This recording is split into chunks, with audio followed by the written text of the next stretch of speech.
Sportsline Malawi. Madzulo abwino alero lolemba pa 4 May 2026. Posachedwa pa tikhale tikupasirani Sports 360 pa Times Radio. Takhalani pomwepo. Sports 360 ndi pare chinyama chifukwa chakuti timu ya mpira wa miyendo ya atsikana ya chisodzera ya dziko lino ya The Young Scorchers yagonja ndi zigoli ziwiri ku mathero a sabata yangotayi ndi atsikana a Nigeria. Masewero awa ndi ofuna kupita ku mafinals a World Cup. Ngakhale kuti The Young Scorchers yagonja, mphunzitsi wa timuyi Magi Chombo Sadiki wati atsikana ake ali ndi kuthekera kochita bwino.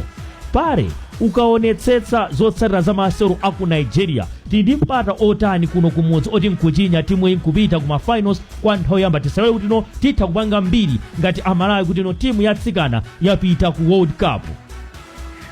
Choyambirira ati ayamikira atsikana kuti anayikapo effort yaikulu. Popeza ndi first leg ndikukhulupirira kuti tikabwerera kuno kumudzi game ikoza zasintha ndithu tazionapo zikuchitika kunoko mmene tinachita kuti tichite qualify ku AFCON tinadzawinira pakhomo. So popeza kuti coach wakunena kuti tikhoza kuchita bwino ndikani ono ndiyolimbikitsa chifukwa ngati captain wa ship akunena kuti tikachita bwino atsikana ake sondikupapa kuti akhozokani mtima omwewo. Chimene tingabwere kuno nkunena kuti tikhale nali Nigeria maclip awo aonetse kuti chimachitika nchani. Of course tini ma height disadvantages koma mumpira ndayi zambiri sumenyedwa mwamba pano mpira umamenyedwa pa floor ndikungotengera kuti kodi tactically mupanga chani amene mukusera pansipa. So kwa ine ndikuona kuti mpato zamenyera pa khomo tina waukulu motivation atsikana ali nayo chifukwa mbuyomu zachitikapo kuti timatha kumenyedwa kubwera kuno ndikugengu chazachita pose mpaka ndikuina ndi zigoli sumina zambiri. So ife tingopita lale behind our coach, lale behind our players kuti tikhoza kuchita bwino the next game ine kubwera. Koma ndimafuna asanabwere Peter Kinzi pare zikutivuta pati kapena kuti no kapena nzeru zathu ndizoperewera pati momwe ndi maiko ngati aku West Africa kapena ku North Africa zimativuta kwambiri kuyambira masewero ama juniors ngati ku ma seniors ngakhale so masewero anyamata zimaona kuti kama matimu aku West Africa kapena ku North zimativuta kwambiri. Chimene kuti kuvuta kwambiri ndi technical issues. Chipanza tu ajali exposed kwambiri ndi ku Europe ambira chama pezo ku Europe amata kupita ndi pressure courses amata so kind access choti akoze kuita nsamati ba technicians ochokera ku Europe and utati muonesese West Africa ndi North Africa ala advanced kwambiri pangania mina technical equipment, technical grounds zao, technical mina computer systems zao zimene zimatanzira kwambiri pangania mapangidwe amenaje mona so kuna chokudya chao chimene amapangira anzathu aja chimakhaja zonsezo zimapangisa kuti player akhale in shape imene kungofunikira. Ife mplate muone makocha zambiri tinawo kunoko ku Malawi they are the same recycled so-called coaches. But omwewo amene timagwiritsa ntchito pa chichawo chabwino timagwiritsa ntchito omwewo sitinabweretse nawo tsopano. So pa omwewo palibepo vuto koma kuti timapititsa makosi zotakoza kuwathanzira ngati zimene anachita wandera kuti yantenga bob yampititsa kwina kuti akachite train akaone kuti ma environment amakaunti anobwera ndi nzeru zotani. So ifenso chimene chikutivuta kwamene chimene kuti mina makocha zathu sakhala ndi exposure yoti apite pali pressure coach pamonkati matekiniki ake omwewo pamene anzathu ngonena ku West Africa ali ndi mpata waukulu kuti ma players awo ama seniors lese mina ku national team ya nyamata ka national team ya atsikana amakhala kuti anapita kwina amakaona zinso zimene zimene amachita so share locally ndi ma players awo. So chimene chimapasa age kwambiri. Peter Kins ndimafuna utati joina tikaiona game ya The Young Scorchers ndatsikana azaka osapyola 20 komano achuka kutali achita bwino konseku ali ndi step imodzi kuti apite ku World Cup. Peter Kins ngakhale uli osewera koma kungono kuti apa patikangoti tatutsa apapa tupita ku World Cup umakhala ndi mtima nono uthe kuchita bwino koma zaonekana kuti no game yativuta tamenyedwa 2-0 kuti tindi kuthekera kochita bwino kuti mavuto athu kapena kuti tingakonze pati. Choyambirira danger chimene ningafotokozere nchonena kuti nthawi zonse Malawi tikafika stage ngati imene sitifuna timve kuti tikuluza kapena chani more especially kuno ku Malawi.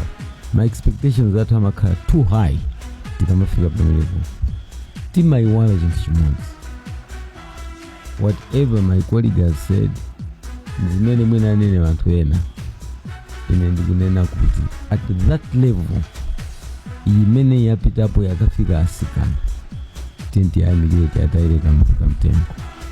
Malawi sinafikepo technically kufana ndi maiko enawo chimene kumanayi kunoko chimene ndachionesesa because I've been too much involved in football now for almost 2 years. Chimene ndachiona ku Malawi kunoko chimene chikuvuta kwambiri choti mpira wambiri tautenga pa AI kapena nene kuti tautenga muchemoti amati chani zimakhala kuti chani za science other than practically ifeyo pa ground. Mwalo wa science kwambiri mu mpira other than tuning the players to understand what the game is. Zinthu ngati zizi zangati za AI ma computers and what have you, they favor too much anzathu kumene zinayambira amene ali ndi nzeru kale. Ifeyo mpira wathu umene likuyambako tinachoka kwathu tachuluka ma players amene naturally they are talented koma physically pa pitch they are not. Ndaendapo museum ndafika ku Blantyre kuno ndaendapo museum ina kumaona kuona ti ana amene tikuserera mpira talent uli nzaka zingati mwana ni zaka 15 uli standard jana uli ni standard 3 ni standard 4. So chikukuza iweyo kuti kodi knack of grasping things quickly zoti munthu akuphunzisa nzochepa koma mwana uyu ali talented ndiye akubwera kumpira ma players ambiri amene mtatenge masiku ano. You can't have a lot of university graduates playing football panopo unlike ngati kale lija kunali ma players wote ku university players playing for the national team, alright? So ma secondary schools ma players akusera national team masiku ano ayi. So chimene tikukhulupirira kwambiri masiku ano nzoti tiphunzire pa computer tuone kuti zikuyenda bwanji, and you find somebody comes in stands in front of players ndikuyankhula zijaza kuti koma mthapandia kuyankhula zenizeni but demonstrate how to do it, he can't do it. So mpira huu chimene tifengati tufuna kuti tutukuke, let's go back to basics. Tichite combine zimene zikuchitika masiku ano. Magi Chombo is coaching under 20s football team ya national team. She was one of the first pioneers of national team. Mukamfunse Magi Chombo nthawi imene ya iwowo mmene amapangira ndi pano zosiyana kwambiri andi panopo nkuona kuti zinthu zaphweka because timango zikhanga zambiri zongolowa mkalasi osati pa ground. These days if you subject players to that hard training akuzana kuti akhale akupanga rest muwapase nthawi apume ndipo nthawi zina ni maseka ifetu timathamangatu ifetu we were fit panalibe za science zamasiku ano wadya chakuti sunga kathamangimo kuti zazi. So zinthu panopo zikusiyana. Player wina aliyense ngati akufuna kutukuka should work hard on his own on her own. Akamapita pa ground azilandira nzeru kuchokera kwa coach. And in coaching, a coach drills what we call tactical training. Technical training, player 95% azibanga yeka. What I mean is, coach sangapite pa ground ndikuti lero ndikuphunzitsani mine mzichitira njomba. Yeah. Zingateke zimene, that is your personal technical issues. Uzipanga weka, uzipanga weka. Iye ngati akukuuzani njomba, angokuuzani trick kutoka njomba mukamapanga choncho kapanga choncho uchita bwino. That is all. Kuma you can't step a pitch. Awajana achichepere. Yes, ndio zona achichepere aje tima yamba ali pansi. Tina yamba ali pansi. Ena ndipo chimene chimavuta kwambiri ku Malawi kunoko. It's again age cheating. Mukapeza kuti ana amene kunena under 20 some of the screen them ukapezeka kuti anawa maybe ena 21. So all what I am trying to say is tactically team iyi imene nachita kuti tenti ayamikire, but let's not give too much hope kuti tichita qualify for World Cup. Nigeria technically is very much ahead of us, technically ability. So mmene achitira nawa tenti ayamikire. Pale umayankhula of course koma ndimaona ngati Peter Kings amabwera ndi team line yomwe ndino akuti ifeyo tilimbe mtima ngati ngapite ku World Cup atichikhala chisomo kunena. That is very true. That is very true. We cannot say that we are better technically than Nzatwaja. One, they have got better facilities. Okay. They are well exposed. Kusiana ndi ife. Pale uti joina. Manena kuti zona ndi kuti Nzatwaja binjana nene akuti they are well exposed. koma mu mpira chilichonse chikuchitika. Talented players, very talented coach, koma also technically also good. Pare, that is not an argument. That is we agree. Mpira ndozungulira siwa square. It can bounce to any different direction. Zikoza kuchitika. But let us look at what is on the ground. Paifeyo. Tienti zitenga kuti mwamwa itikoza kutele. But let us look at practically. Can we do it? So ine ndikunena kuti ndizona amala itikoza kutamena kunenera pale. But tienti chivomere. We are not better than them. So ife tikalimbikira tikoza wamenya bwino. That's what we can do. Imagaye pomwepo Peter Kenzi. Pale tijoine tsopano. Yeah, tivomereze kuti Nigeria is far much ahead of us. Komano mafuna kumala nena maoti tiziwa limbisa ntima na watu. Yes, they have lost the game. We are coming back home. Tikoza kupanga china chini chonse kuti mwina tikoza chita overtend the issues. But we shouldn't expect too much as a country kuti tikoza kuimenya Nigeria. Koma bena siwoli kuti talimbikita atikana. Chifa mpira uja. Kale kumpira chimene wale mpira unani di science. Kale waku right hand umuntu menya kumanja amamenya kumanja wakumanzera amenya kumanzere pano things change upeze wakumanzera ali kumanzere ali ku right waku right ali kumanzere so that's why football is a science. Anything can happen. Mena bwana people can utilize dukumbukira wale kuna social akukamenya ndi PSG yoti munali talent like Nima ngati mukumbukira time minutes inamenya tamani 2-0 pakomo ili ndi the best talent PSG. Social rapid number overturn the issues anango sinta here and there and because of our strength yao ndi awa kungopana minimum. What happened to the end? Man U beat PSG mpaka na inatuka. So mpira uko ngufuna kuti study kuni zanga improve zake zili but my weakness is but and that's the way we can do things. Koma Nigeria true is far much ahead there. Yeah, mina ndikuvomereze mina pena ndikuvomereze pena ndikukanire pang'ono. It is true these days waku right akoza kupita ukamenya ku left. Even kale timapanga national team ija timatenga Clifton ukoko zavuta iwe waku left pita ku right iwe Wallace waku right pita ku left zimachitika ndi palibe china cha chilendo chimene chikuchitika panopo koma kuti that's what I'm saying, it has gone too scientific. Mpira panopo wangopita sopano science kuganizira kuti science yo yichita overtake practical experience. No, tisapase puma and that's what I'm saying. We should not have too much expectations. Tikaonesa chitunzi kwa nawa tiapasa pressure. They are here at home. TNT apange encourage. You have done much better and you would qualify. If you encourage them, you will qualify. Do what your coach tells you. Tiachite encourage kwambiri. Koma ndikunena kuti ndikamanena izizi. But we should not have too much hope. Kuta tichita qualify tiapasa pressure. Chichachikulu njoti tichivomere. We are not better than them. But we can upset tables. Chipa pa ground sisi wazimezi uchitika. You never know.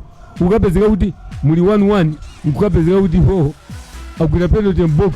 Kampira kachabe agwira penalty which is not even tactical skill. Koma kuti yeka basi wangopanga blunder wagwira box tachinya penalty tapita. Zikozo kuchitika. So the issue is we should encourage the girls. They have done much better. Let's encourage the coach. They have done much better. I am only giving Malawians a picture. Kuti coach is nali bwanji kali ndilero. And tikamapita sama kali ndi high hope. Kuti yayi akapanga makuti tingopita kachita encourage knowing ndichikhulupiriro kuti anawa achita bwino. That's what we need to do. Kumbukirani kuti mukumvera Sport 360 kuchokera kuno ku wireless ya Times. Wangomaliza kulankhulayo ndi Peter Kenzi Kaira. 360 ya lero wandijoinanso pare chinyama. Pare tukupita kumapeto kwa Sports 360 koma timafuna utatijoina pa nkhani yokuza mmene tsopano mpikisano wa FDH Bank wayambira uja wa Premiership. Pakali pano taona matimu ngati Silver Strikers, Wanderers, Bullets akupambana kumatero asabata yangotai. Pare tikuchokera tupacha kumpungwepungwe umene wakhala ulipo pakati pa Famu, Sulomu angakhalenso aja owathandiza a FDH Bank pa nkhani yokuza sponsorship. Taonabe masewero otsatira week 2 kunalibe magaga a banki imeneyi ngakhale kuti ati agambirana mkati mwa sabata imeneyi. Mwina kupita patsogolo ikuona kuti nkhanibe mwina tidzikambakamba komabe chachikulu ndikuteteza sponsorship. yankhani yakunditeteza sponsorship mwina tisaikambekambe kwambiri kuti ngati akukambirana akuluakulu ndi chikhulupiriro kuti abwereranso chifukwa ngati kuichula bedu FDH Premier ndi nkhani imene tikuyembeza kuti ikhoza kukhala yabwino ine ndikanakonda akadapitiriza koma ukaiona no league imene tikumenya matimu akuoneka panopa akumenya mpira wabwino however ndikukabe palibe ka rust kena kake kamene kadakalipo matimu atingisanagwire kwenikweni ndinaona Bullets kumenya ndi Silvo inachita best struggle kwambiri mafama timu ngarameda amene timakuchita koza kubweretsa tempo yeniyeni pa background ngakhale Wanderers zinaenda wetu ku Craig ikuoneka bodi zinafike pepeni koma as we go nuganzo ndizikhala zikumenda mino however the better team that mene opchezera Silver Strikers zikusonyeza kuti anyamata amenewa chaka chimene chakwana kuti apera bwino kwambiri ngatanga space yake kumwe so zikungofunikira kuti ina mpira chinoende bwino mfundo kuti zimene kuti Rwanda panopa ikuoneka kuti yakwera ili ndizolinga zimene ikoza kuzachita taonanso Masters zimene afika so league yatiyambire bwino kwambiri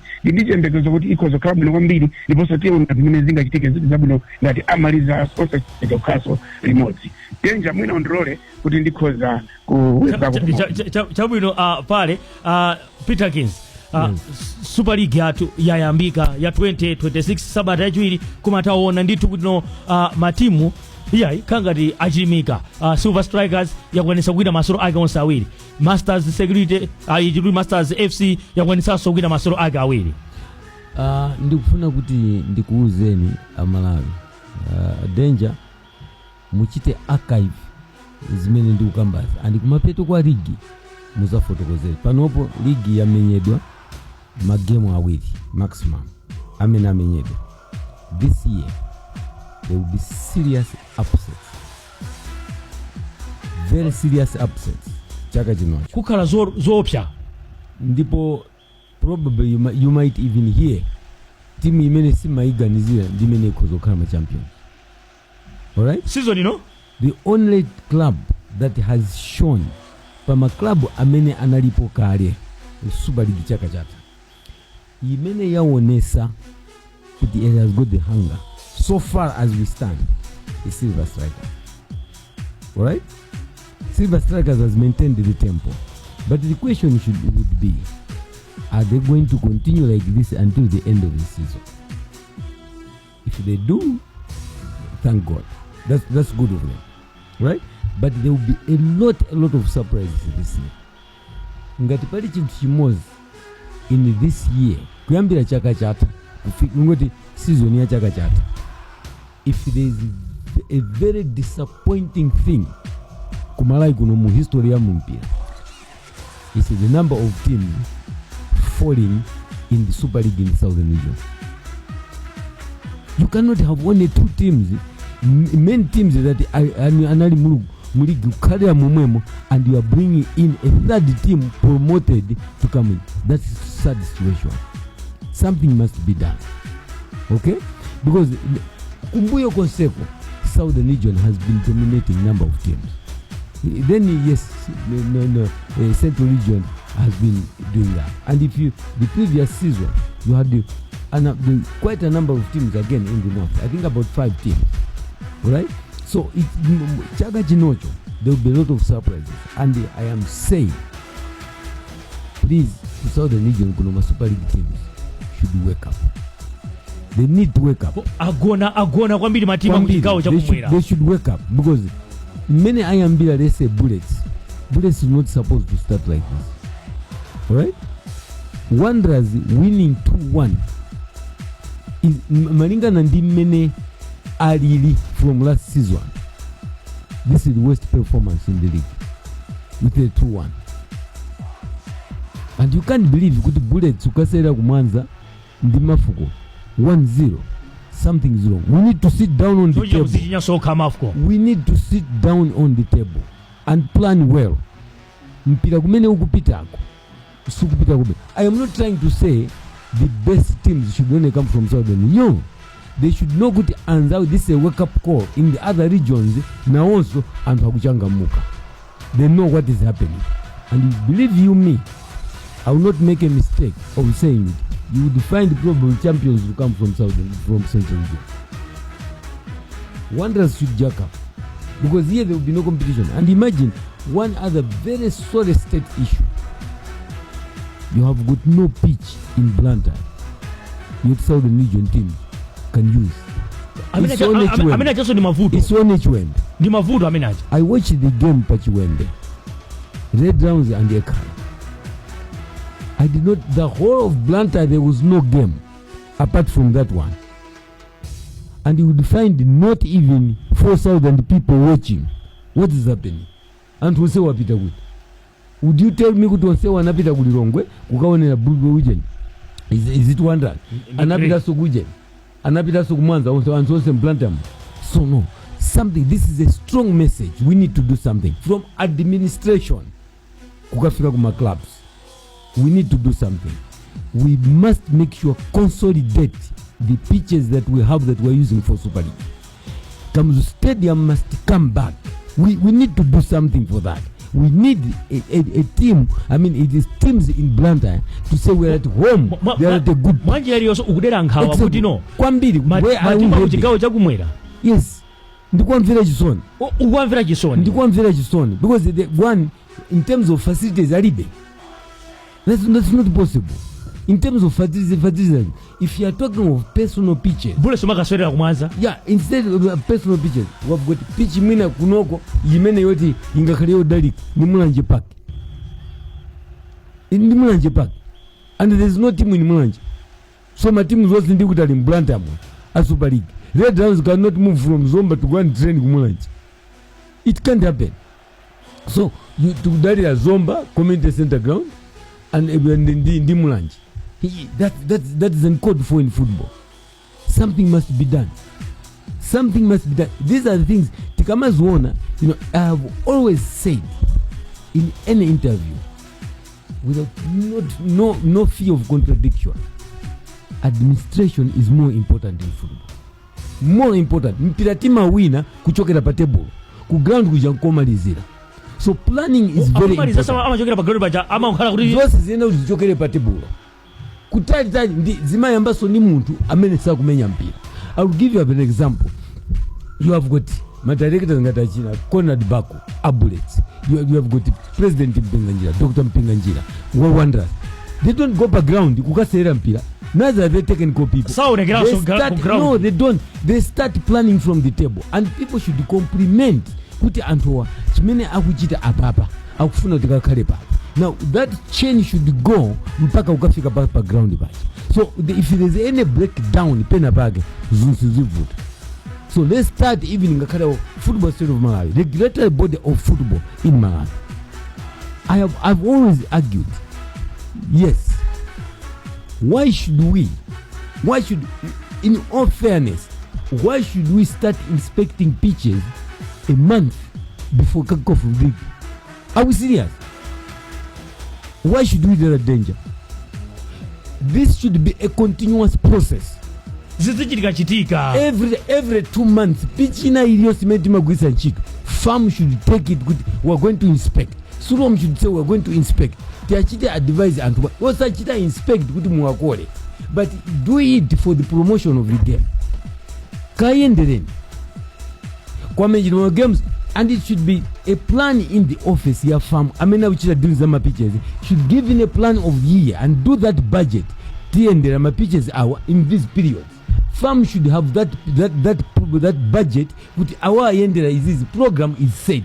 Not kuti sopano ligi uyambe tikambe kuyendera ma pitch. Where are you? How can you condemn Mzuzu Stadium? Pano ukoni condemn Mzuzu Stadium. Anali kuti nthawi to advise them kuti pitch yufunga kuti kali mwakuti. These are the things that I feel sad with. Okay, I'm a board member of CIV. We had to make sure the pitch is ready before the camp. Throughout the period, tinalesa palibe okasera pa ground yena kuti kali bwino kai. So this is what I'm trying to say. It should be a habit kuti chite promoting mpira. Not kuti zinthu pambiwa pungwe zochisa manyazi kwambiri. We're not supposed to do that as a country. Programu hii amatikonzera ndi mphatso maridadi. Tikatere omvera tafika pa mtsiriziro pa Sports 360.